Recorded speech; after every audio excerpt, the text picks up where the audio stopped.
তাহলে কোত্থেকে আসে সকল আমির আর নায়েবে আমির? প্রশ্ন তুলতে হবে। আপনি তো এরশাদ কাকুর মতো কথা বলতেছেন সকাল বিকাল, যে আমির সাহেব নায়েবে আমির সাহেব ইসলামের ভিতরে কোথা থেকে আসে? আওয়াজ তুলতে হবে, কথা বলতে হবে, কিভাবে আসে? আসসালামু আলাইকুম। যেটা ইসলামের মাধ্যমে নয় সেটা আমরাও মানি না, মানবো না, মানার দরকার নাই। আমরাও ওসামা ভাইয়ের সাথে হাত মিলিয়ে একসাথে আওয়াজ দিয়ে বলতে চাই যে আমির সাহেব নায়েবে আমির সাহেব ইসলামের ভিতরে কোথা থেকে আসে? এগুলা নিয়ে আওয়াজ তুলতে হবে, কথা বলতে হবে, কিভাবে আসে? আমির কোথায় থেকে আসবে? আমির কি ইসলামে আছে? আমরা আওয়াজটা তুলতে চাই ওসামা ভাইকে দিয়ে। ওসামা ভাই, আপনি বলেন, আমির সাহেব নায়েবে আমির সাহেব কোথা থেকে আসলো? তাহলে কোত্থেকে আসে সকল আমির আর নায়েবে আমির? প্রশ্ন তুলতে হবে।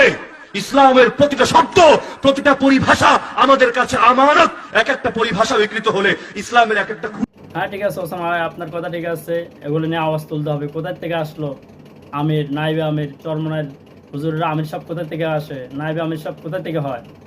আপনি ভালো কথা বলছেন, আওয়াজ তুলতে হবে। তো এর পরবর্তীতে আপনি আবার কি বলতেছেন, আমরা আরেকটু কথা আপনার থেকে শুনি, দেখি বলেন। নির্বাহী কমিটির তালিকায় আমাদের আমির হিসাবে আছেন হযরতুল আল্লাম শেখুত তাফসীর আল্লামা খুরশেদ আলম কাসেমি দামাত বরাকাতুহুল আলিয়া।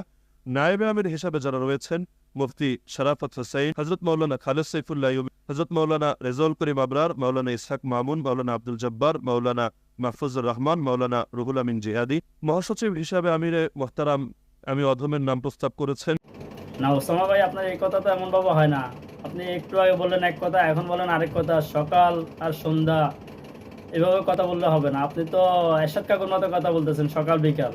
তো আপনার মতো একজন আলেম মানুষ এভাবে কথা বললে হয়? সকালে কথা বলবেন, বিকাল আরেক কথা বলবেন, এভাবে বললে তো হয় না। আপনার দরকার গবেষণাগারের, আপনার গবেষণা ত্রুটি আছে, যার কারণে আপনি হক্কানি আলেমদের ভুল ধরতে গিয়ে নিজে বিভ্রান্তির শিকার হয়ে যান।